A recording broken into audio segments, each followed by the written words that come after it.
The year is 1986, and Nelson Mandela has just been released from prison after serving 27 years of a life sentence. But upon his release, he immediately vanishes.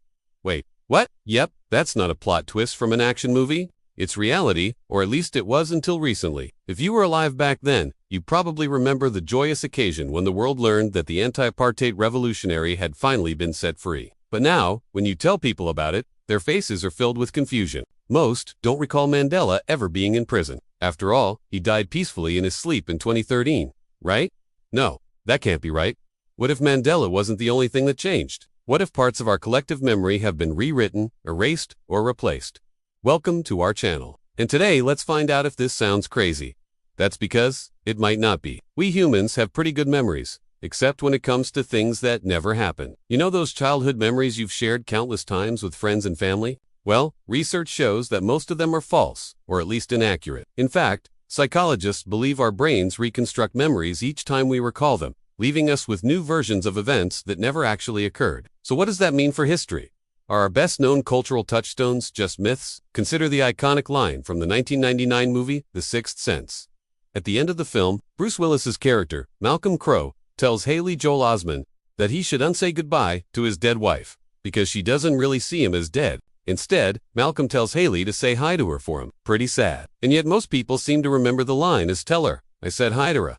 But did that scene ever happen? There's no record of it in the script or any official transcripts. As far as anyone can tell, the line was never spoken in the movie, but tons of people swear they heard it. Now, psychologists have a few theories about how that could be possible. Perhaps the line didn't come from the movie at all, but from another source, like a conversation you had with someone else. In this scenario, you're mashing together details from multiple sources to reconstruct what you remember saying. Or maybe the line came from a similar movie or TV show. Or perhaps you're misremembering a completely unrelated detail from the movie. In this case, you may have actually heard the line "Tell her I said hi," but you remembered it incorrectly. But what if it wasn't a simple slip of the mind? What if it was evidence of something much bigger? In 2009, the paranormal researcher and author Fiona Broome came up with a theory she called the Mandela Effect.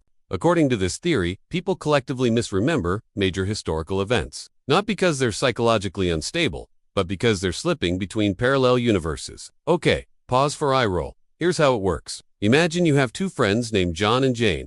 John lives in a small town, and Jane lives in a big city. They're totally different people, but they do share one thing in common: a strange obsession with the fictional country of Baronia. Every day they gather around their computers and discuss the latest news from Baronia, which they get from a mysterious website. One day, the government shuts down the website, so John and Jane have no idea what happens next. Without their daily dose of Baronica news, they both go insane. Here's where the timeline splits. In one universe, John remembers that the website was shut down by the Baronian government because they wanted to crack down on fake news. Jane remembers that it was shut down by hackers. This split will continue to grow over time until John and Jane remember completely different things about Baronica. Eventually, they might not even agree on what Baronica is. In other words, they'll have different memories of reality itself. And here's where things get weird. If John and Jane had friends of their own, their memories would start to rub off on them. Their friends might not believe that the website was shut down by the Baron government, but they might think it was by hackers. Over time, their friends' children would remember it differently. 2 generations later, no one would be able to prove what really happened to the website. Everyone would just remember things differently. So when people talk about the Mandela Effect, they're talking about a type of false memory that spreads through society like a virus. Now, forget let's talk about the Berenstain Bears.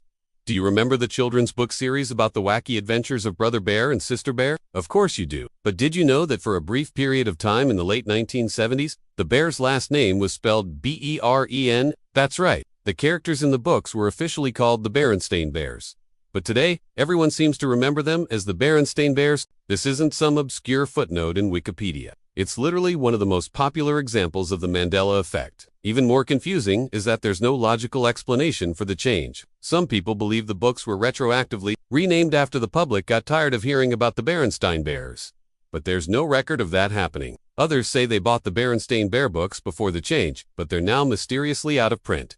Except that isn't true either. All the books are still available online and at bookstores. In fact, there's no proof the books were ever called the Berenstain Bears. The first book in the series was featuring the Berenstain Bears. The second book was called The Perilous Journey, and while it was written several years later, it was published in 1964 under the same spelling. By the early 1970s, though the spelling had changed to Bear, for whatever reason, this remained consistent until the 1990s. after which the spelling switched back to bear. But since then, the books have always been listed as the Berenstain Bears. Okay, breathe. We're halfway through, and things are about to get weirder. Some people believe the shift happened in the 1980s. Stan and Jan Berenstain passed the series on to their son Leo. But that's impossible, since Leo used the correct spelling from the start. Or take the classic board game Candyland. Most people think it was invented by an Eleanor Abbott in 1949, but according to the patent, it was invented by a man named William Abbott. Was Eleanor Abbott really a man named William Abbott? Well, no one can say for sure, but that hasn't stopped people from claiming the change is evidence of the Mandela Effect. There's even a Reddit page devoted to the topic, full of users sharing bizarre examples of things that never happened, like the time Ben Affleck won an Oscar for writing Good Will Hunting, or when Paris Hilton starred in a Charlie S. Angels movie. These stories are usually so ridiculous that it's obvious they're false. But every once in a while, you'll stumble across something that makes you question reality, like the time Lady Gaga cut off all of her hair and dyed it black. Nope.